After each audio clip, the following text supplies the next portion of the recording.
Okay. Bali, ang re-reviewin natin ay itong dalawang aking collection. Ito yung aking collection ng genuine from Hong Kong. Ito, may mga stub yan. Yan o, may authentication card yan. Build number yan o. Ang ganda nga ng kanya, G. Kasi dati, nagpunta na ako ng Hong Kong at Macau, kaya alam ko yung mga location doon, kung talagang legit na galing doon. Tsaka doon sa address, sa mailing address. Bali, itong dalawang unit na ito ay Linaw na genuine Hong Kong. Kasi meron kasing Linaw na galing China, na galing sa ibang bayan at saka galing sa mainland. So, pakikita lang natin sa yung pagkakaiba ng dalawa. Bale, itong black na to, ito yung malimit kong gamit. Ito. Yan, black yan. Na genuine. Makikita nyo naman kasi pagka mga China pagka China, wala silang tatak na ganyan ng mga markings sa mga parts. Ito, genuine na Linaw. Shoutout nga pala doon sa seller nito, napakagaling. Hindi ko na lang sasabihin, basta Linaw. Genuine from Hong Kong. Yan. Kasi kaya nasisira ang pangalan ng Hong Kong kasi dahil din sa kanila yung meron kasing labas ng China nito na hindi genuine yung mga parts. Ito talaga, genuine ito kasi mailing address, tsaka yung pinanggalingang bansa, mismong Hong Kong, tinignan ko pa sa map. Kasi galing din ako ng Hong Kong dati, galing din ako ng Macau, nag-travel ako doon, tsaka sa Hong Kong at tsaka sa Macau. Yun ang mga bansang napuntahan ko na. So ito, magiging collection ko lang muna. Hindi ko muna, ang target ko dito, hindi ko muna siya ilalabas kasi ang mga automatic na relo ay nagiging genuine o nagiging pagka nag-stop production na kasi naglalabas sila ng mga ibang design. Ngayon, yung mga dating design, hindi na sila magpo-produce noon kasi may bago na sila. Doon tumataas ang value ng mga automatic watch doon. Kung yung stop production na, tsaka phase out na. Pero yung mga makina naman ito, madaling repair, nare-repair naman yung mga makina nito. Kasi same parts lang naman, same ngipin din lang naman yan. Kaya hindi tayo mga problema. Tapos, bali ang ipapakita natin ngayon ay, babalagdag pa ang camera ko. Ito muna ang black, yung pagkakaiba nila, timbangin natin. Yan. Itong black, mas mabigat ito. Pure stainless siya na genuine Hong Kong. Ito.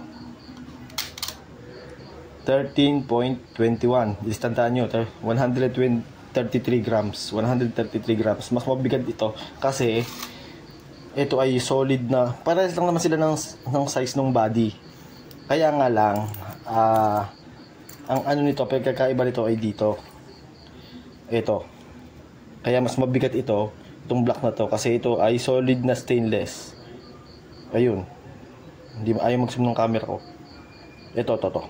Yun. Ito, yun solid na stainless to. Pure stainless steel.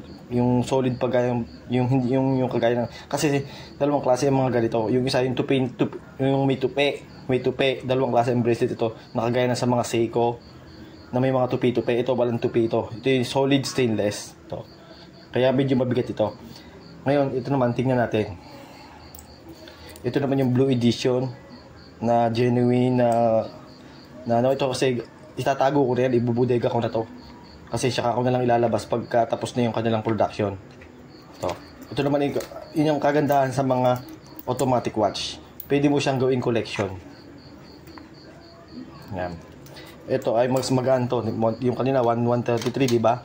O 127 lang. Kasi nga ito yung pinagkaiba. Dalawang edition lang ay nilabas nila. No edition ng Linaw nito. Basta ito genuine tong dalawang to na pang Hong Kong. Meron kasing ganito na galing ng ibang bansa na galing ng ibang bayan ng China na yun ang pangit, ang quality. Kaya nasisira yung iba. Gawa nun Ito stainless siya pero hindi siya ayun mag-zoom. Hindi siya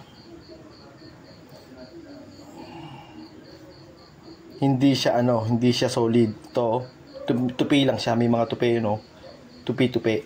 May mga tupi yan. Hindi solid stainless to kaya medyo magaan itong isa yung blue. Pero malimit kong ginagamit dito ay itong black. Itong black na to, yung malimit kong ginagamit. Yun lang, bale pinakita ko lang yung content na ipapakita ko muna sa ngayon. Kasi ito ay i-stacking ko na to. Gagawin ko na itong kasi ika nga naming mga sa amin, totoo nga yung kasabihang time is gold. Time is gold. Kasi itong mga ganitong automatic, titigas pa nga ang spring niya, mas maganda naka-stock kasi titigil yan kasi wala nang charge. Hindi to yung kagaya ng mga di battery na pagka nagtayo yung battery ng mga quartz, medyo mumurahin lang yung mga quartz na ganun. Kaya lang nagmamahal yung gawa ng pangalan. Pero kung sa build quality, magbe-base kayo lagi kung saan, kung legit na kasi merong Linaw, China, hindi naman sa Hong Kong mismo galing. Kasi galing na ako doon, kaya alam ko kung saan. Itong brand na G, kahit pumunta kayo sa mga malalaking mall sa Hong Kong, kilala to. Itong G na to. Tingnan nyo naman yung kanyang card, oh. Kala mo siya visa, working para siyang visa. Ayan, date purchase, hindi ko pa i-laser print ko pa ito kung kailan dumating sa akin para may record tayo dito sa mga relong to. Ito yung kanyang stub, oh. Ang ganda, oh. Talagang ito, pwede ko i-translate, malalaman ko yung GT, GBT, Linaw yan, ibig sabihin yan. Hindi ko pa natatranslate kasi Chinese din to. Kaya nasisira kasi yung pangalan ng ibang gawa ng ibang bayan na gumagawa, may ibang bayan sa China na gumagawa ng mahinang klase. Depende yan kung saan ang galing. Dalawa lang naman ang pinakamagaling na gumagawa ng tatlo pala sila. Switzerland, Hong Kong, yun ang pinaka-main. Nandun yung pinakamagaganda nasa Hong Kong. Pero kasi meron kasing made in China na makikita nyo naman yung sa ganito, sa makina. Sa makina. Yung walang markings yung kanilang mga ganito, wala. Yung brand name, yun ang iiwasan nyo. Yun ang mga sinasabi nilang patakbuhin. Yung mga parts na ganito, may markings, ibig sabihin, Linaw, legit Linaw. Meron ganito na walang markings. Makikita nyo yan sa mga naglilaro na galing Hong Kong.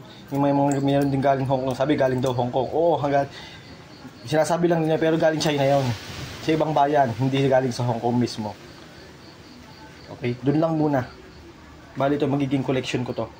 Magdadagdag pa ako ng ibang unit. Ito kasi, tapos regarding naman doon sa isa, i-explain ko rin yung about tourbillon. Ito ay fix. Yung isang tourbillon na sinasabing tunay, original, umiikot. Mas complicated yon, mas mahal. Kaya nagmamahal yon, mas complicated.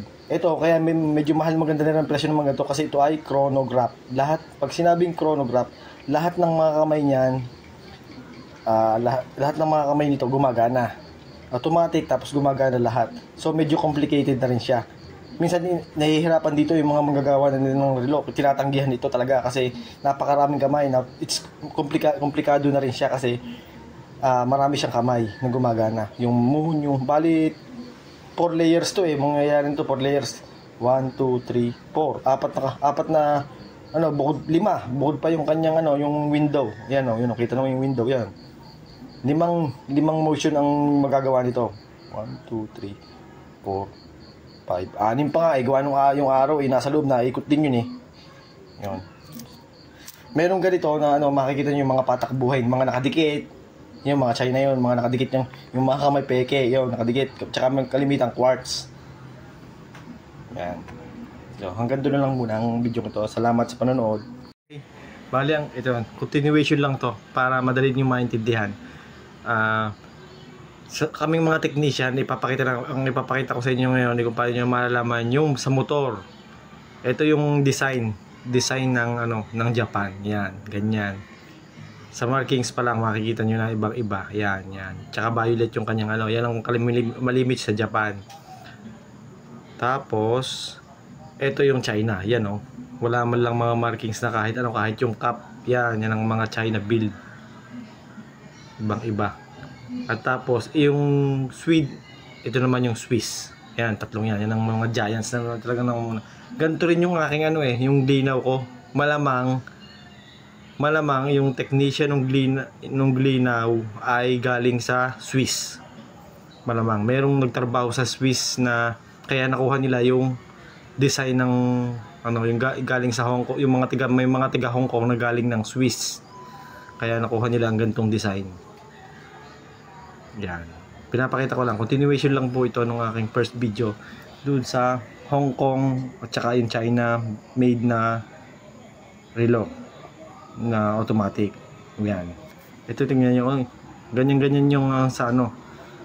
Kasi kaya meron yung Glinaw, branded yon.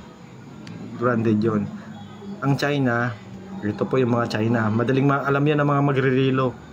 Pakita natin yung China. Ayan oh. Ayan oh. Ang Japan, ito. Ayan oh. Yan ang Japan build. Meron yung mga markings na sa may ilalim. Meron yung markings dyan. Sigurado yan. Hindi nawawala yan sa Japan. Yan. Tsaka yan. Kita nyo naman ang China. Yan oh. Yan ang pinagtatawanan namin yan. Gawang China na hindi wala man lang ano. Low quality. Yan. Ito. Dito nang galing talaga lahat sa Switzerland. Malamang yung technician ng Hong Kong na genuine galing sa Switzerland yun kasi doon nila nakuha yung design. Kaya sasabihin nila galing Hong Kong. Hindi, depende. Merong peking galing Hong Kong.